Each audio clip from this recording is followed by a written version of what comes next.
majority of contemporary and relativistic physicists accept some form of it, then something extraordinary follows. Every moment you will ever experience already exists. Your future self is already sitting inside the block, fully formed, fully alive, holding experiences, emotions, and memories that from your current position appear to be far ahead.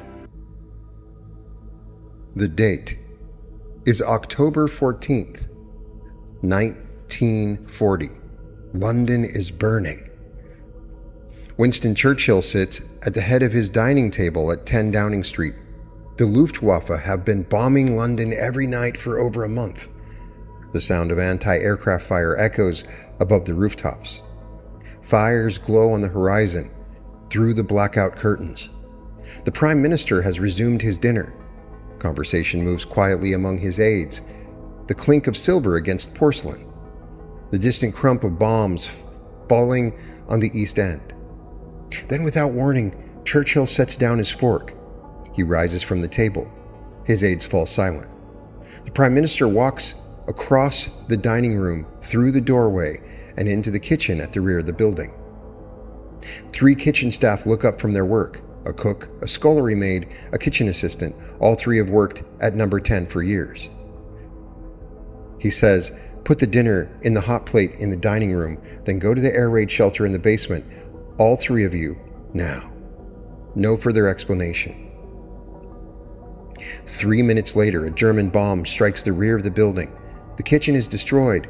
The stove, the sink, the counters, and the back wall collapse. The garden in a single concussive moment.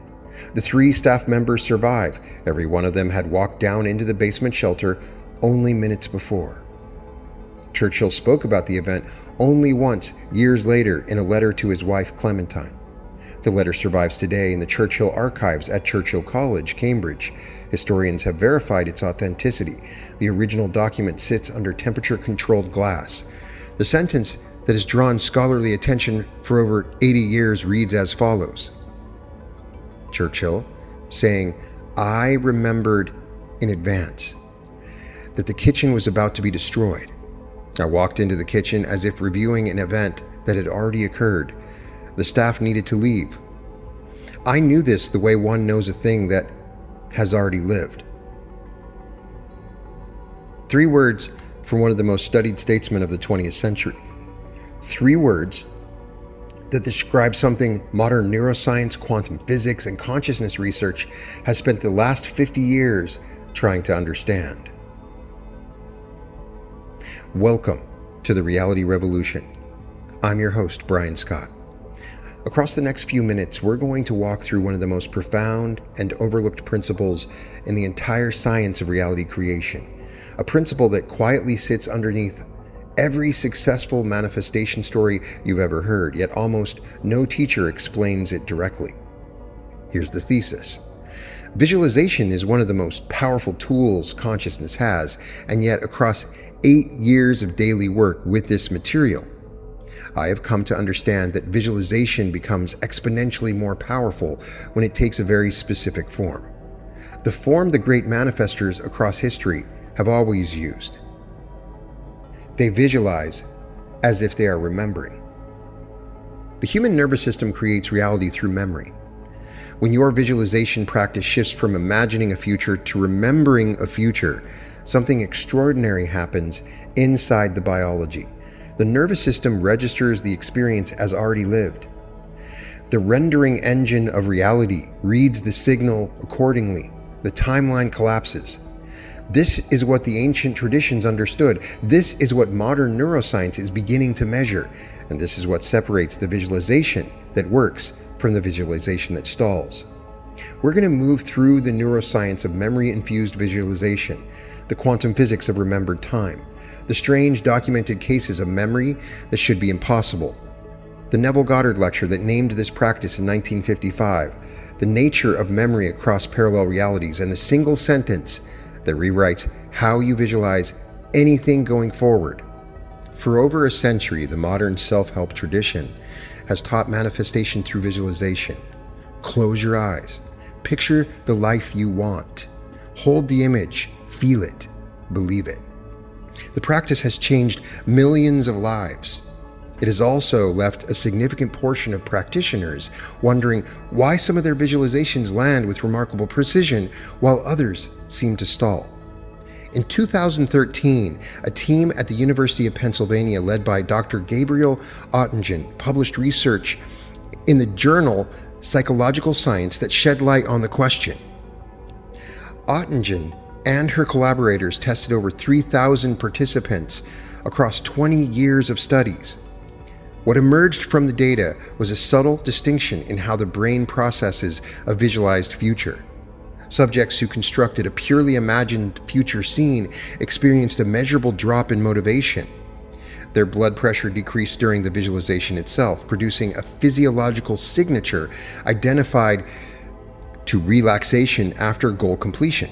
The brain, when holding an imagined scene labeled as future, registers the event as hypothetical. The same scene held as memory registers as lived. Ottingen named the finding the fantasy paradox. The more pleasant the imagined future, the lower the measurable progress toward it. A subtle but meaningful gap had been discovered inside the visualization process. The researchers asked a follow-up question: what separated the subjects whose visualizations worked from those whose results stalled? The question pointed in a consistent direction. The visualizations that produced measurable results shared a specific internal quality. The subjects were recalling rather than constructing. The subjects' future scenes carried the texture, pacing, and sensory depth of actual memories. This was the upgrade hidden inside the research. Visualization, when lifted into the register of memory, became profoundly effective.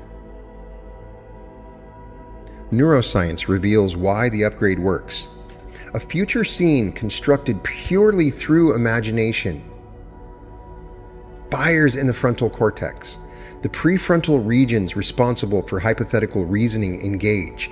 The brain builds the image the way an architect builds a blueprint, deliberately, effortfully. A future scene held as a memory fires differently. The hippocampus activates. The amygdala engages. The sensory cortices light up as if the experience were occurring in the immediate moment. The brain treats the scene as lived. Dr. Daniel Schacter at Harvard has spent 3 decades documenting this distinction. His landmark study, published in the journal Neuropsychologia in 2007, demonstrated that the brain uses nearly identical neural circuitry for remembering the past and constructing the future. The mechanism he called episodic simulation. The brain, when constructing a detailed future scenario, pulls from the same memory substrate used to recall the past. Schachter's conclusion was striking. The brain builds imagined futures out of the building blocks of remembered pasts.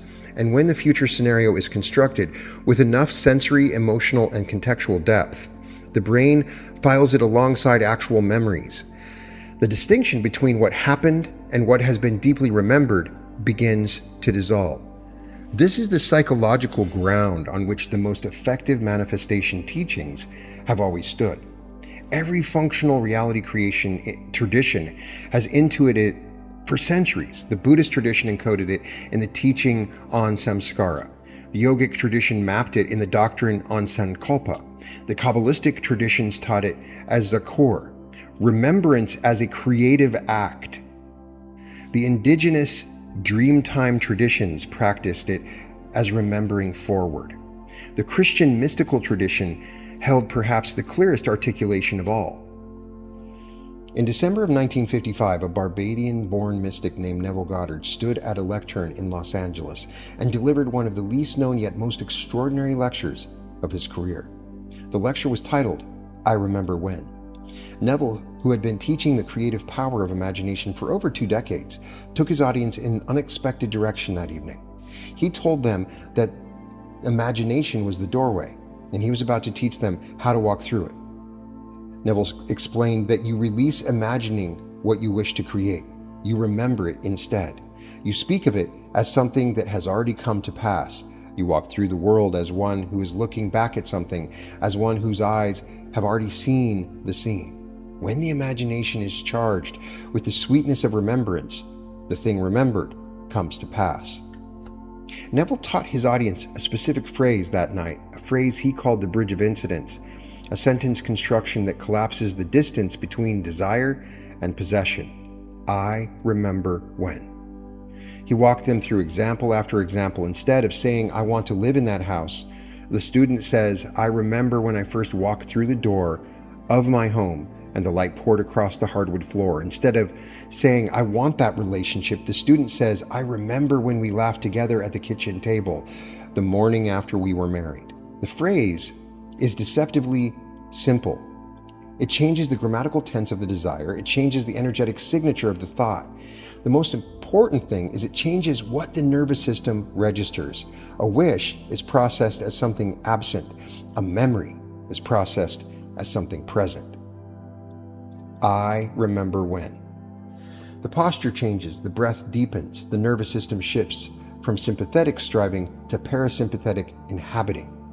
The person remembering has released chasing. The person remembering relaxes into what has already occurred. Neville's students in the 1950s included a number of individuals who would later be remembered for extraordinary outcomes: actors, business owners, writers, psychologists. Their testimonies, many of which survive in his published correspondence, consistently describe the same practice. The student would sit quietly in the evening, close their eyes, allow the body to relax into a light, hypnagogic state, then speak a series of remembered future scenes, in first person, present tense, in the voice of someone reviewing events that have already happened. I remember the day that the call came. I remember the feeling of opening the door to my house. I remember the moment my child looked at me and understood. The student remembered forward and then lived into the remembrance. 5 figures separated by decades, continents, and arenas. Every single one of them practice a specific variant of the same approach. The 1977 documentary Pumping Iron preserves a series of interviews with a 29-year-old Arnold Schwarzenegger. In them, he describes a technique he developed as a teenager in Austria. He would close his eyes and recall his future, Mr. Olympia titles, his film career, and his eventual political career as events he was reviewing rather than pursuing. In a 2003 interview with Oprah Winfrey, Schwarzenegger articulated the practice directly. He said he won his bodybuilding titles in his mind first. By the time he arrived at the competition, he was remembering the victory rather than hoping for it. 7 Mr. Olympia titles, over $1 billion in film revenue, 2 terms as governor of California. Every domain came through first as a remembered event. Muhammad Ali built his entire public persona after 1964 on a practice he called seeing the victory already done.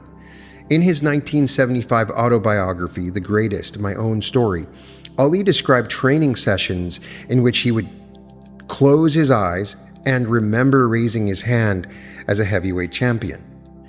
He used past tense language consistently in press interviews leading up to fights. He famously composed poems predicting the exact round in which his opponents would fall. Sports journalists counted at least 17 confirmed round predictions across his professional career. Ali was treating his future as memory. The memories kept arriving on schedule. The most profound example in the 20th century belongs to Viennese psychologist Viktor Frankl. Held in 4 Nazi concentration camps between 1942 and 1945, Frankl survived through a specific internal practice. In his 1946 book, Man's Search for Meaning, a book that would go on to sell over 16 million copies in 50 languages, he described standing in freezing mud at Auschwitz and deliberately placing his mind in a future moment. He remembered a warm, brightly lit lecture hall. He remembered the audience of students listening attentively. He remembered the lecture he was delivering on the psychology of concentration camp survival. The lecture had yet to be written. The audience had yet to be assembled. The hall had yet to be entered. He remembered it as already given. Frankl survived. He delivered the lecture. He became the foundation of an entire school of psychological thought known as logotherapy. The book that carried the teaching remains one of the most important psychological texts of the past century. He remembered his way out of Auschwitz. At the age of 20, an English entrepreneur named Richard Branson developed a specific journaling practice that he would maintain across the next 5 decades. In his 2017 book, Finding My Virginity, Branson describes the practice directly. He would write business ideas in his journal as if the businesses had already existed for years. He wrote about Virgin Records in past tense, describing artists the label had signed and albums it had released. He wrote about Virgin Atlantic as if it were already flying passengers across the Atlantic. He wrote about Virgin Galactic decades before it was built, describing the first commercial passenger launches as memories he was quietly reviewing. Every single one of those businesses materialized, many in nearly the exact form Branson had journaled. He built an empire out of remembered futures. In his 2010 memoir, Decoded, the rapper and business mogul Jay-Z described the writing process behind his early tracks as a form of remembering forward. Before he owned the labels, he wrote about owning them. Before he held the empire, he wrote about holding it. Before he became one of the most influential figures in cultural history of the past 40 years, he wrote about the influence as already established. The lyrics were past tense, the achievements were future tense. The nervous system rendering his reality treated the past tense as the operative signal. Jay-Z has stated publicly that he wrote his reality before he lived it. 5 figures. 5 domains, 5 separate centuries of practice across bodybuilding, combat sports, psychological research, entrepreneurship, and cultural music. Every single one of them was visualizing as a remembered event. Each one of them had discovered the upgrade. Modern theoretical physics describes time in a way most human beings have never heard articulated in a classroom. Einstein himself, toward the end of his life, wrote to the family of his longtime friend Michel Besso following Besso's death. The letter, dated March 1955, contained a sentence that would become one of the most quoted passages in physics. Now, Besso has departed from this strange world a little ahead of me. That means nothing. People like us who believe in physics know the distinction between past, present, and future is only a stubbornly persistent illusion. Einstein was describing what theoretical physicists today call the block universe, a model in which all moments of time exist simultaneously across a 4-dimensional manifold. The past remains intact, the future already waits, in the sense most humans experience. Every moment of every life sits inside the block, permanent, present, and accessible. I believe that every possible future also sits inside that block. Consciousness moves through the block like a moving spotlight. What the spotlight illuminates is called the present. What the spotlight has already illuminated is called the past. What the spotlight has yet to illuminate is called the future. The block itself remains fixed. Consciousness moves across it. If the block universe model is accurate, and vast majority of contemporary and relativistic physicists accept some form of it, then something extraordinary follows. Every moment you will ever experience already exists. Your future self is already sitting inside the block, fully formed, fully alive, holding experiences, emotions, and memories that from your current position appear to be far ahead. The question is no longer how to create the future. The question is how to communicate with the version of you who is already living inside it. Memory, it turns out, is the native language of that communication. In 2018, the Italian theoretical physicist Dr. Carlo Rovelli published a book titled The Order of Time.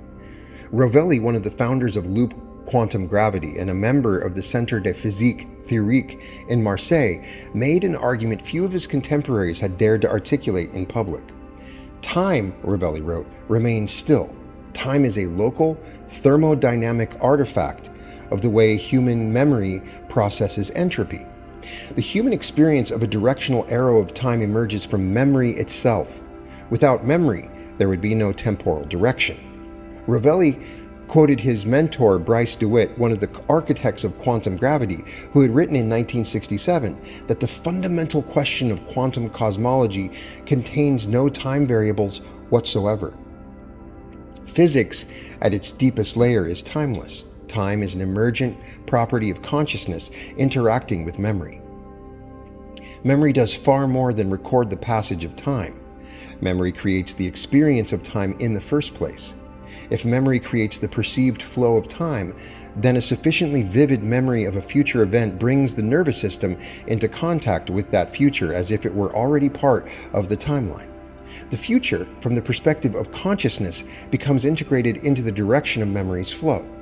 You are expanding memory backward through a temporal structure that was always beyond linear from the outset. In 2003, Oxford professor Nick Bostrom published a paper titled, "Are You Living in a Computer Simulation?" The paper argued on statistical grounds that advanced civilizations would almost certainly run ancestor simulations of their predecessors, if such simulations are possible. The statistical probability of being a base reality human becomes vanishingly small. Bostrom's argument launched 2 decades of serious philosophical and scientific discussion. Elon Musk has publicly stated the odds of base reality are less than 1 in a billion. Dr. Neil deGrasse Tyson has hosted panels at the American Museum of Natural History dedicated to the hypothesis. Even Dr. Rizwan Virk, who has visited our channel, director of Play Lab's program at MIT, has authored peer-reviewed papers on the information theoretic signatures that suggest a rendered reality. Inside a simulation, memory occupies a specific technical role. Memory is the log file. Memory is the system registry. Memory is the part of the rendered experience that tells the program what has already occurred and what state the player currently occupies. In every sophisticated video game engine built across the past 30 years, programmers use a principle called memory state loading. The game world renders what it needs to render based on what the player is currently remembering as having happened. Change the state file, and the rendered world shifts. If consciousness is operating inside a reality rendered characteristically, then a deeply held memory of a future event functions as a state file update. The rendering engine reads the new file. The world reconfigures to match the update. This is the back door. Rather than forcing reality to comply with your desire, you are updating the log file that reality reads to render your experience. A vividly remembered future becomes a log file entry. The system reads the entry. The system renders accordingly. In 2009, a paranormal researcher named Fiona Broom was speaking at a conference when she mentioned offhand that she clearly remembered Nelson Mandela dying in a South African prison in the 1980s. She recalled news coverage, speeches from his widow, global mourning. Mandela had, in that timeline, walked out of prison in 1990 and gone on to become president of South Africa. He passed away in 2013. Broom expected to be corrected and move on. Instead, hundreds of attendees approached her after the talk and reported the same vivid memory. Prison death, 1980s, funeral coverage. Broom named the phenomenon the Mandela Effect. Within a decade, thousands of documented cases had emerged. Large populations of human beings sharing specific vivid memories of events, product names, film lines, geographical features, and cultural details diverged from the historical record as currently documented. The bear in the Berenstain Bears books remembered by millions as Berenstain. The phrase from Snow White remembered universally as mirror, mirror on the wall, yet documented as magic mirror on the wall. The country of New Zealand, remembered by hundreds of thousands as positioned northeast of Australia, now shown on every map as positioned southeast. Modern skeptics explain these cases as collective misremembering, yet the vividness, specificity, and shared nature of the memories across culturally isolated populations has resisted simple dismissal. Researchers including Dr. Caitlin Amelt at UCLA have speculated in peer-reviewed journals that the phenomenon may reflect memory bleed between parallel probability streams. Quantum physicists including Dr. Hugh Everett, the founder of the many worlds interpretation of quantum mechanics, had theorized decades earlier that consciousness moves continuously across slightly different probability branches. Memory in Everett's framework functions as a signature of which probability branch consciousness currently occupies. When consciousness shifts branches memory content remains encoded from the previous branch. The discrepancy creates the Mandela Effect phenomenon. If this interpretation holds, memory is doing something strange across the quantum field. Memory is the anchor. Memory is the coordinate. Memory is the way consciousness tracks where, in the probability field, it currently resides, which means holding a specific memory with sustained coherence draws consciousness toward the probability branch where the memory is the accurate record. Between 1961 and 2007, Dr. Ian Stevenson and his colleagues at the University of Virginia School of Medicine investigated 3,000 cases of memory that should have been impossible. Stevenson, head of the Division of Perceptual Studies, had spent 40 years documenting children between the ages of 2 and 7 who retrieved detailed memories across a rigorous full span of time. His methodology was accurate enough that the Journal of the American Medical Association published multiple favorable reviews of his work. His database remains the largest scientific archive of its kind in the world. His successor, Dr. Jim Tucker, continues the research today. Tucker's 2005 book, Life Before Life, documents the ongoing findings. Tucker has been featured in the New York Times, Scientific American, and the NBC Nightly News. Approximately 70% of these cases involved reported memories matching specific deceased individuals. Many of the cases involved physical birthmarks on the child's body corresponding to wounds documented on the deceased individual's body at the time of death, a phenomenon Stevenson called reincarnation-type cases. Yet 20% of the cases involved something even stranger. Children reported detailed memories of lives that had yet to occur, locations that had yet to be built, people who had yet to be born. Stevenson called these prospective memory cases. Records of them appear in his published volumes. He declined to speculate publicly about the mechanism. The phenomenon, he wrote, sat outside the framework of conventional memory science. Yet the data remained. Children with no conceptual framework of quantum physics or block universe theory produced detailed, verifiable memories of futures that had yet to arrive. Memory apparently runs in directions most humans never assume. Here's the piece that brings the entire investigation together, and it's the piece no one talks about. Everything we have talked through tonight points towards memory as the central instrument that lifts visualization into full creative power. Visualization alone activates the frontal cortex. Visualization held as memory activates the entire nervous system. Physics supports it because the block universe makes every moment simultaneously present. Quantum mechanics supports it because memory appears to anchor consciousness within the probability field. Documented cases support it because human beings have been retrieving memories from across the full span of time for centuries. Yet there is one more piece. Memory amplifies exponentially inside a coherent group field. The Princeton Engineering Anomalies Research Laboratory, known as PEAR, spent 28 years documenting the effect of collective intention on random event generators. Their findings, published across hundreds of peer-reviewed studies between 1979 and 2007, demonstrated that groups holding shared intention produce statistically significant effects on physical systems that far exceed the effects produced by individuals alone. The Global Consciousness Project, based at Princeton under Dr. Roger Nelson, extended the research globally. Their network of random event generators across 60 countries has documented measurable shifts in the output of quantum-based instruments during the moments of collective human emotion. The death of Princess Diana, the September 11 attacks, New Year's celebrations worldwide. Groups do something at the quantum level. Coherent groups do something extraordinary. When a room of human beings hold a shared, remembered future simultaneously, something happens that has no equivalent in solitary practice. The individual memory signatures synchronize. The biophoton emissions synchronize. The heart rhythm patterns synchronize. The gamma wave coherence synchronizes.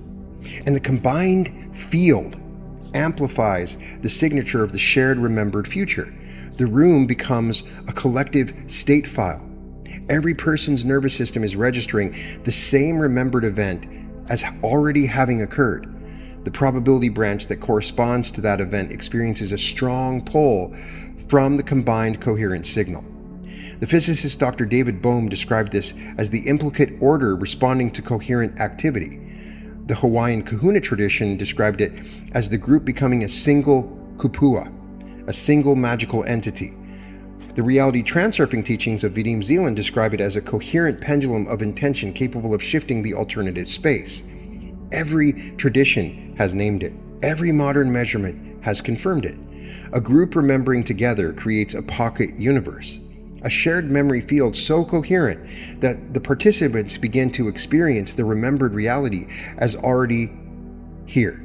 And because consciousness renders outward from memory, the pocket universe expands. The participants walk out of the room into lives that have begun to match the shared remembered future. I have watched this happen in room after room across the past 2 years. Before I go, I want to give you this practice, the one I teach live, the one that has produced shifts I have been describing. The practice uses 3 words: I remember when. This is the entire doorway. You sit comfortably, close your eyes, you bring your body into a relaxed, open state, and you begin to speak silently or aloud in the cadence of someone reviewing what has already happened. I remember the morning I received the news. I remember the moment my partner looked at me across the table and I knew. I remember the year my work began reaching millions. Notice what the practice does inside the body. The nervous system softens, the breath deepens. The grasping dissolves, the experience registers as complete. And because the experience registers as complete, the rendering engine reads it as complete. The memory is real to the system. The system responds accordingly. Neville Goddard taught this in 1955. The Kagyu Tibetan lineage taught it 9 centuries before that. The Upanishadic sages of ancient India taught it 4,000 years ago. And the Princeton laboratories, the Harvard neuroscientists, the Virginia medical researchers, the Oxford philosophers, and the quantum gravity physicists of our own era have independently confirmed every dimension of the practice. Memory is the language. Remembrance is the doorway, and a group remembering together creates a pocket universe that shifts every participant into its shared timeline. This July, I'm bringing this practice to Anaheim. 3 days, 9 sessions. One of them is a guided Remembering Your Future meditation that I have refined across 12 live events. In that session, we sit together as a room, we enter coherence together, and we remember forward together, connecting with our future selves. Hundreds of nervous systems holding the same remembered future for the same window of time, creating one coherent reality together. What emerges out of that room has become the signature of these weekends. People walk out having remembered something. People walk out treating the future as already here. People walk out of the room into lives that begin to reconfigure around the shared remembrance within days and weeks. The Hilton Anaheim, July 24th through the 26th. Is where I recommend you go. If tonight's episode opens something in you, the room I am building is the laboratory where remembering your future becomes the fabric of your lived experience. I have many testimonials for this. The link sits in the description. You can find it at www.brianscotlive.com/Anaheim. 4,000 years of spiritual tradition. 60 years of rigorous scientific investigation, 6 decades of quantum theory, 3,000 documented cases of memory crossing the expected boundaries of a single lifetime. Every investigation converges on a single conclusion. The future is already here. The practice is already written. The doorway has been open the whole time. I remember when. 3 words, open the door. The memory has been yours the whole time. We just forget it was ours. So do me a favor right now. Sit down, close your eyes, and remember your future. Connect to your future self and remember your future.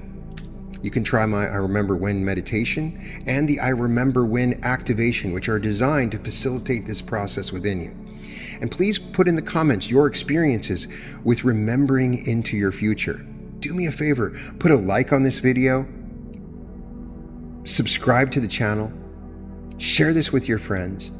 We need all the help you can get. The reality revolution is expanding. We are a movement.